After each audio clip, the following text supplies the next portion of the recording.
ವಿಶ್ವವಿಖ್ಯಾತ ಮೈಸೂರು ದಸರಾ ಮಹೋತ್ಸವ ಉದ್ಘಾಟನೆಯಾಗಿರುವಂಥದ್ದು ಇಂದು ಖ್ಯಾತ ಸಾಹಿತಿ ನಾಡೋಜ ಹಂಪ ನಾಗರಾಜಯ್ಯ ಅವರು ಇವತ್ತು ತಾಯಿ ಚಾಮುಂಡೇಶ್ವರಿಗೆ ಪುಷ್ಪಾರ್ಚನೆ ಮಾಡುವ ಮೂಲಕ ದಸರಾ ಮಹೋತ್ಸವವನ್ನು ಉದ್ಘಾಟನೆ ಮಾಡಿದ್ದಾರೆ. ನಾಡ ಅಧಿದೇವತೆ ತಾಯಿ ಚಾಮುಂಡೇಶ್ವರಿ ಸನ್ನಿಧಾನವಾದಂಥ ಚಾಮುಂಡಿ ಬೆಟ್ಟದಲ್ಲಿ ಉದ್ಘಾಟನಾ ಸಮಾರಂಭವನ್ನು ಆಯೋಜನೆ ಮಾಡಲಾಗಿತ್ತು.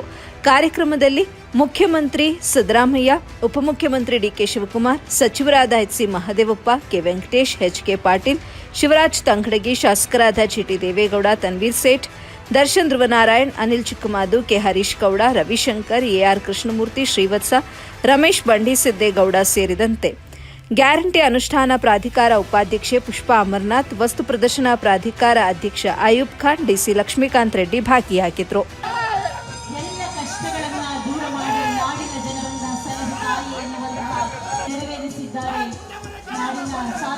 ಲೋಕದ ಕಣ್ಮಣಿ ನಾಡೋಜ ಡಾಕ್ಟರ್ ಹಂಪನವರು ಎಲ್ಲರೂ ಅತ್ಯಂತ ಸಂಭ್ರಮದಿಂದ ಸಂತೋಷದಿಂದ ಪೂಜೆಯನ್ನು ನೆರವೇರಿಸಿ ನಾಡಿನ ಸ್ವಾತಂತ್ರ್ಯಕ್ಕಾಗಿ ಸಮೃದ್ಧಿಗಾಗಿ ಪ್ರಾರ್ಥನೆ ಮಾಡಿದ್ದಾರೆ. ಇದೇ ಅಲ್ವೇ ಸಮಾಜ ಕಲ್ಯಾಣ ಇಲಾಖೆಯ ಸಚಿವರಾಗಿರುವಂತಹ ಮಾನ್ಯ ಶ್ರೀ ಡಾಕ್ಟರ್ ಎಚ್.ಸಿ. ಮಹದೇವಪ್ಪನವರು ಆಗಮಿಸಿ ಸಚಿವರಾದ ಮಾನ್ಯ ಶ್ರೀ ಎಚ್.ಕೆ. ಪಾಟೀಲ್ ಅವರ ಆಗಮನವಾಗಿದೆ. ಹಾಗೆ ಅನೇಕ ಗಣ್ಯಮಾನ್ಯರು